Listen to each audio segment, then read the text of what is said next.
Welcome to Popternative, where we dive into topical discussions from the worlds of pop culture, social media, and sports. Here is your host, Peter Remoliotis, aka PD Beats. Hello, welcome to the Popternative podcast, the podcast and talk show where we have digital discussions from the worlds of TV, film, pop culture, social media, everything really, depending on the guests. We talk about it all. As always, I'm your host, Peter Remoliotis, and social media, you know me as PD Beats. My guests are the founders of Glass Cabin Films, and their most recent film, We Die Alone, is now available on VOD. We are speaking to the respectful director and star. Marc Cartwright's the director. Baker Chase Powell is the star. Gentlemen, welcome to Popternative. Thank you so much. Thank you. We talked about it in the preamble. I mean, I thoroughly enjoyed the film. You guys did a great job with it. Sure. And just you can both start with Marc. I mean, like, you directed this film and you have this company with Baker. I mean, talk a little bit very like A and B part question. I mean, like, about the film, how did that come to be? But how did the production company come to be as well? Right. Well, so I'm a photographer. I've been a photographer for a while, and I've always had a love for film. And when I met Baker, he was doing a web series, and so I really wanted to join in on it. So I was like, let me try doing the cinematography. And then that went well. We worked well together. So then we said, let's do this let's start making movies. Like, we both found out that we loved horror, and we just started from there. Absolutely. Baker, in terms of, not only like connecting with Marc, but like for you, for acting and storytelling, when did that kind of all start for you? I mean, I think ever since I was really young, I always knew I wanted to be involved with movies somehow. I don't know that immediately I thought it was acting. I just knew I wanted to make movies somehow, however that was. And, then through school, I got into theater and had my first taste of acting on the stage. And then, coming out here to Los Angeles and getting involved with film and television. And then also after moving out here, I learned all the different steps of filmmaking, writing and producing and just being part of that world too. Absolutely.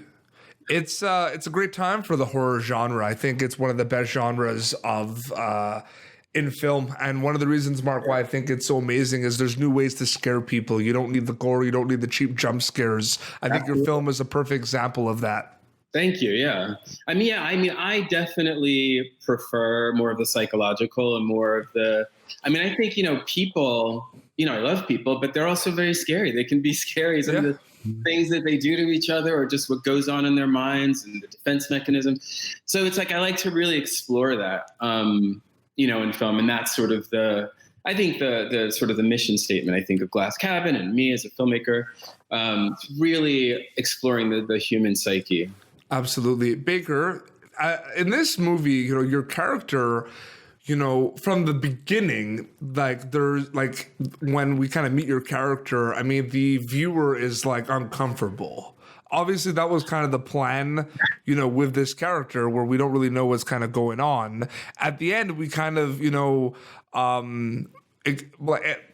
don't want to spoil anything, but I'm just saying, like, it's one of those things where, like, well, no, your character, there's kind of moments where we're kind of uncomfortable, watching your character who's trying to find love and everything. How did you prepare for a role like this? For me, it was, so I knew who the character was on paper. He's this loner and this slightly agoraphobic guy. Mm-hmm. So he's in a very extreme case of what someone would be. But for me, I think we all do have things that have happened to us in the past that we've gotten through, or that we went through a time when we were really low on confidence about something. And I just kind of, thought back to my life and moments when I did feel a certain way, and I kind of heightened it for the movie, obviously, to mix in with the character of Aiden. Mm-hmm. No, absolutely. Yeah, he was an extremely uncomfortable character to play. And Marc, I'm sure that was kind of like, when you're directing this movie, I mean, you're kind of going to Baker and be like, be more uncomfortable, like be more awkward. You know what I mean? That's what I wanted. Well, and then part of it too is like, you have people, especially because I wrote kind of with Baker in mind, and obviously not that he's like that in person, but But you know, I think that, just double check. you know. But you know, it's like you sort of like, you know, when you're writing for a person, or you know, you kind of pick up on certain parts of their character, and you try to develop those and kind of push those envelopes a little bit. So it's like, you know, and plus I think Aiden, Aiden is sort of touches upon, I think, a lot of people that I know, and even myself, you know, everyone's been shy or you know, confronted with like, you know, is someone going to like you or not? Or like, you know, doing that whole thing. Everyone like has felt that, you know, For sure. This movie, in my opinion, is the definition of like the slow burn. Yes. Was that the plan? I love slow burn movies, like, you know, like something like, you know, like The Shining, for instance. Like, absolutely, The Shining. I love how slow but effective that movie is. The entire. So you were kind of you kind of had this idea that you kind of want to do something like that, like a slow burn, because it is like, for people who watch it, like it is a slow burn. Yes, for sure. And it's like, because then I feel like you really get into people's world a little bit more. You know, it's like when you speed through a movie, you know, you don't really have a lot of time with the characters, and so I wanted to, because it's a short film, so I wanted to challenge myself to do a short that was a slow burn but still effective. Absolutely. Baker, another thing too, what I find interesting is this film, you know, is an indie film. It's an indie short film, and it has an amazing cast. And I'll get Marc to comment after you talk, but it has an amazing cast, and it has people that, you know, in this film that we've seen in other things, you know what I mean? You know, we've seen, you know, your fellow cast members in soap operas, Disney Channel movies, and Disney Channel shows, you know what I mean? Talk a little bit about what it was like working with those two actresses specifically. Yeah, well, I mean, Ashley and Samantha were both great. We're really lucky to get both of them to work with. Ashley, I'd known her from True Blood, actually, on HBO, which I'm a huge fan of still. I could watch every season right now. But she was a lot of fun to work with, and that, you know, my character was this really awkward person that I had to put on. So it might be kind of awkward to be around on set, but it wasn't at all. We got along great, and she was a great scene partner, as well as Samantha, you know, even when she was, you know, well, I won't give anything away about the, but yeah, she was great to work with too. She was really cool. Marc, can you add on to a little bit about that as a director? I mean, absolutely. I mean, it's like, yeah, like like Ashley, I was always already a fan of. I knew about her before, and I wanted to bring that kind of professionalism to the set, because the story was important to me, and I just really liked Ashley's. I liked just her presence and who she was, and I just really felt that the part was perfect. And Samantha, I didn't know her before, but she nailed it. Like she came in, and she was like one of the only people, you know, that I just thought hit all the notes in the way, and I gave her adjustments, and she was just Chelsea, you know?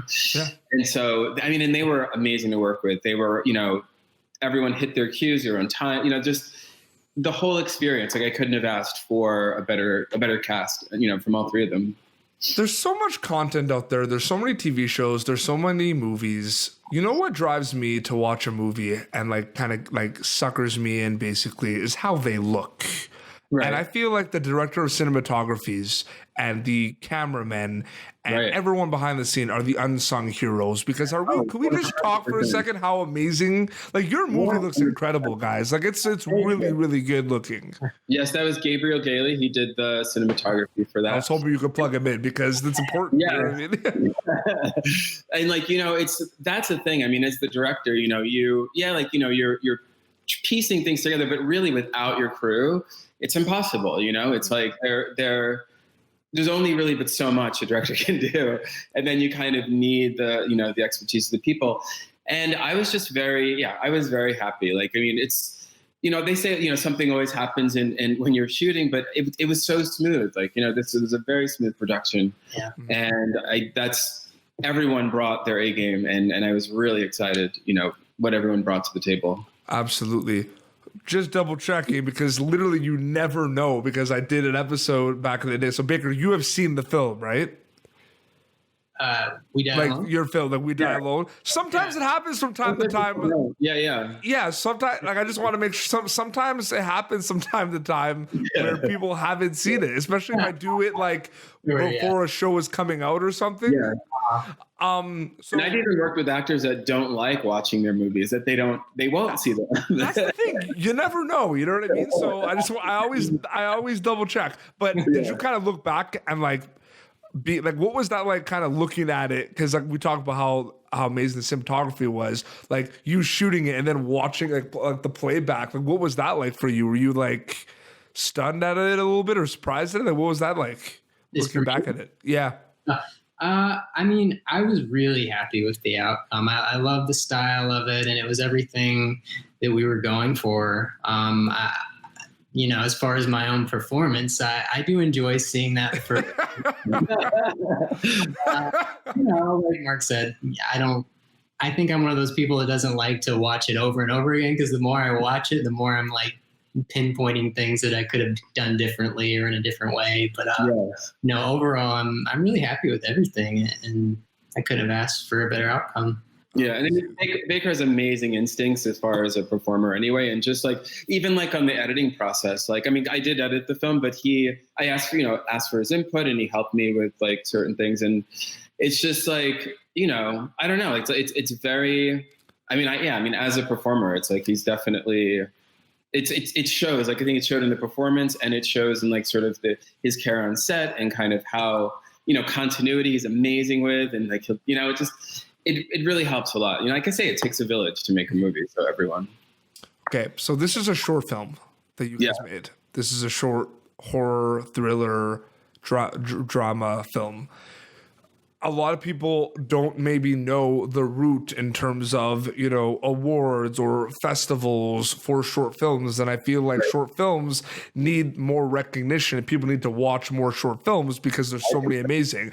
Can you take us through in general, the process, Mark, of like short films in terms of like when you make this film, like what happens? Baker, you could chime in as well, and specifically talk a little bit about We Die Alone. Like give an example. Like, so what happens? Like you make this movie, it's out on VOD. What else? Yeah.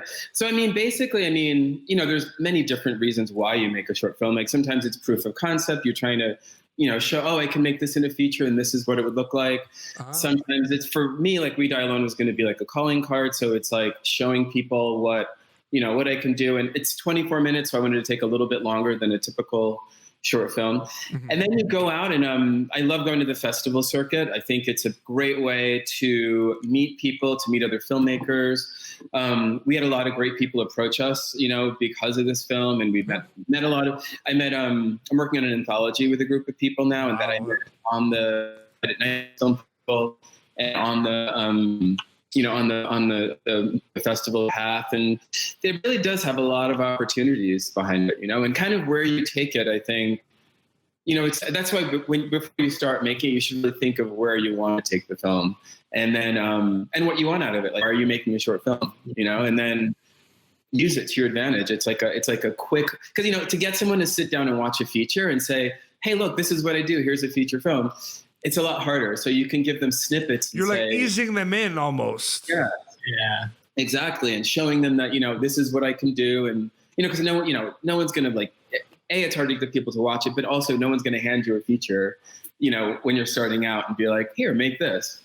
But here's the thing, Baker, you could chime in on this. I mean, like, what's stopping, like, you mentioned like anthology, right? Like what's like, I'd love for like Netflix or these streaming services to kind of find, like 3 or 4 movies that are like similar length of We Die Alone and put them together, you know what I mean? Or something like that. Like, that could happen maybe. I think a little bit like there.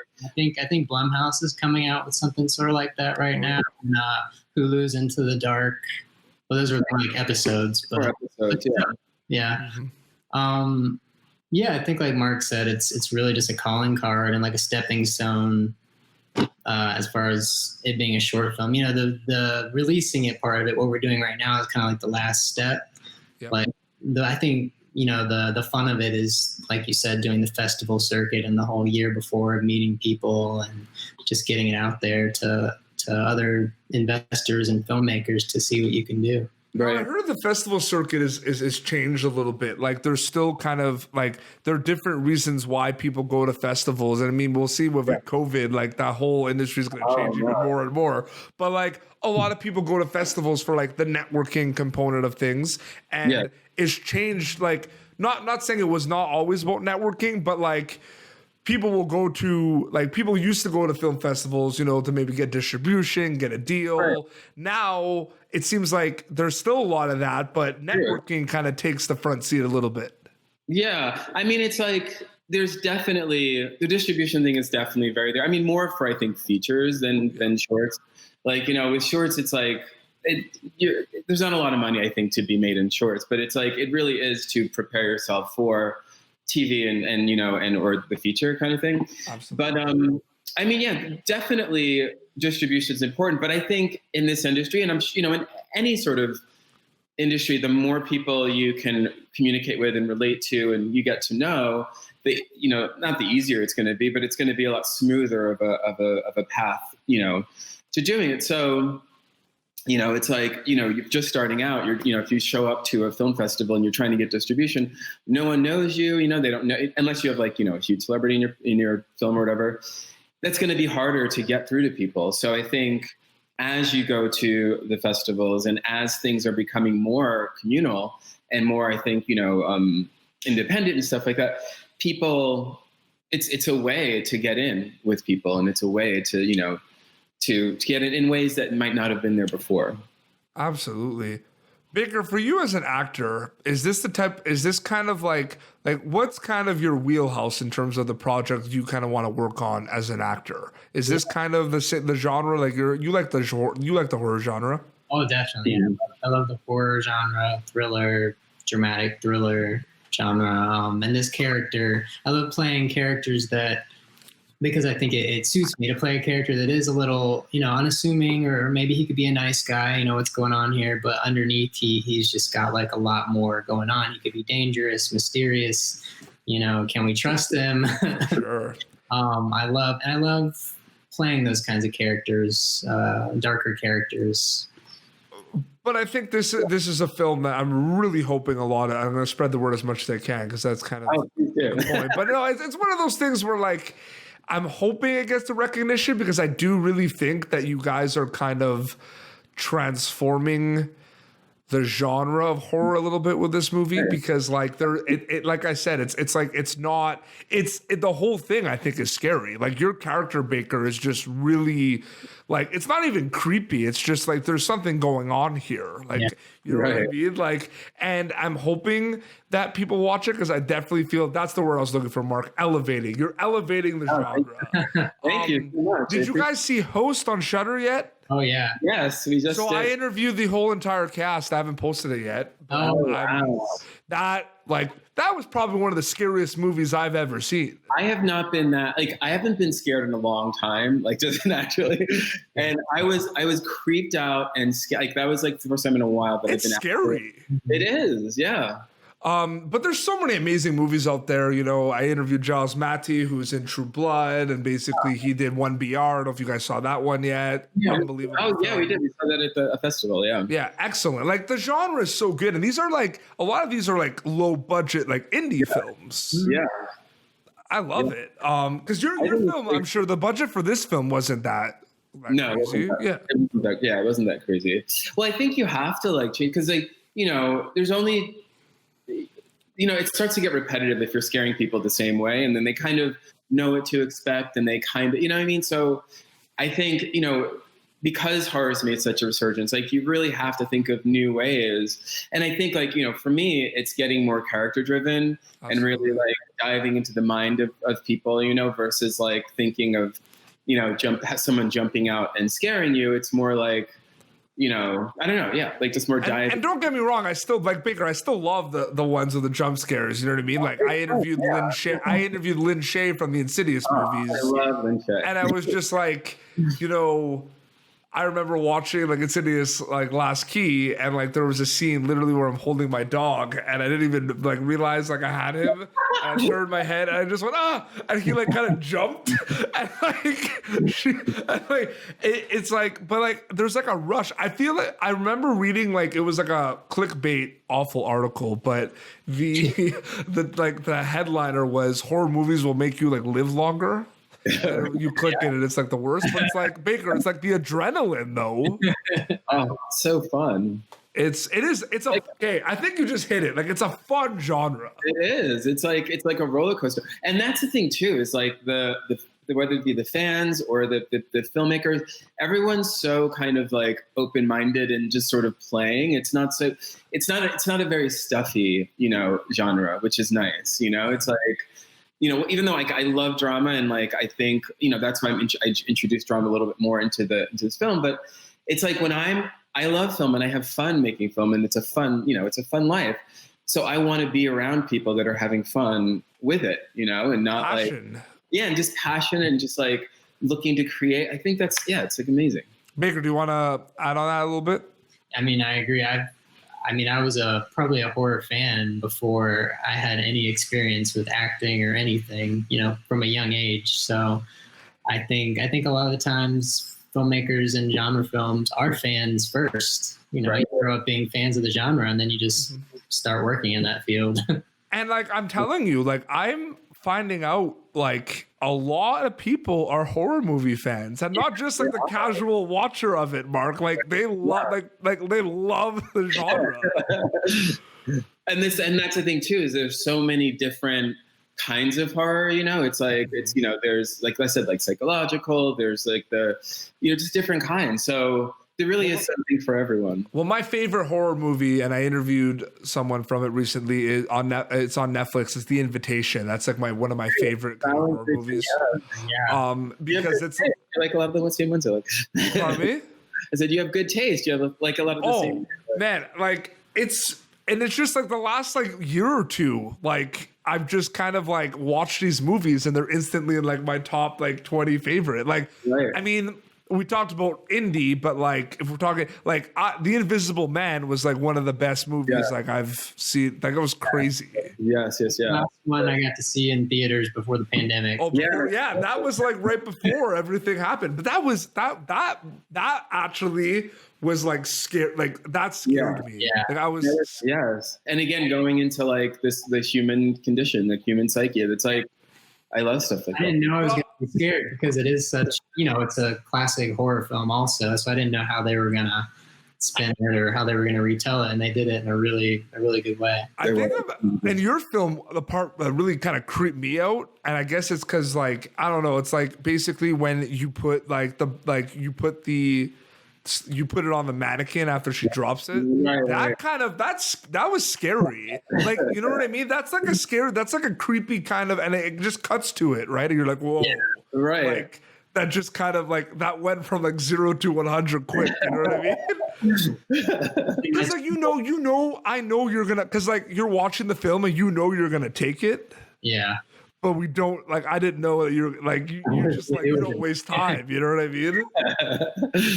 But it's amazing. But gentlemen, I had a blast chatting with you about this. Thank you so much for coming on the show. Yes, thank you for having us on. It's been really fun. Plug away. So the movie is available now on VOD. Anything specific we should be looking out for? Yeah, so it's like, definitely go to Prime Video, Amazon Prime Video, and also Vimeo On Demand. You can find it there. It's out right now. Go watch it. Comment. 5-star reviews, please. Where can people follow you on social media to keep up to date, Mark? So, you can either Glass Cabin Films is the production company, or We Die Alone Film is the movie. My own personal, it's MCPHOTOG, so MC Photog. And that's Twitter and Instagram. Amazing. Baker, what about you? And I'm Baker Chase Powell on Instagram and Baker Chase on Twitter. Amazing. Well, gentlemen, congrats on We Die Alone. I wish the film more and more success. And for all my viewers, you do need to check this film out because it's really awesome and it's elevating and doing something different in the horror thriller genre. So I'm really hoping you check it out. This has been Popternative, youtube.com/Popternative for previous episodes. And until next time, this is Marc Cartwright Acre Chase Powell, and PD Beats signing off. Yeah. Thank you for tuning in to Popternative. Make sure to check out our past episodes of Popternative on YouTube. Be sure to like Popternative on Facebook and follow us on Twitter. This has been an Autograph Communications production.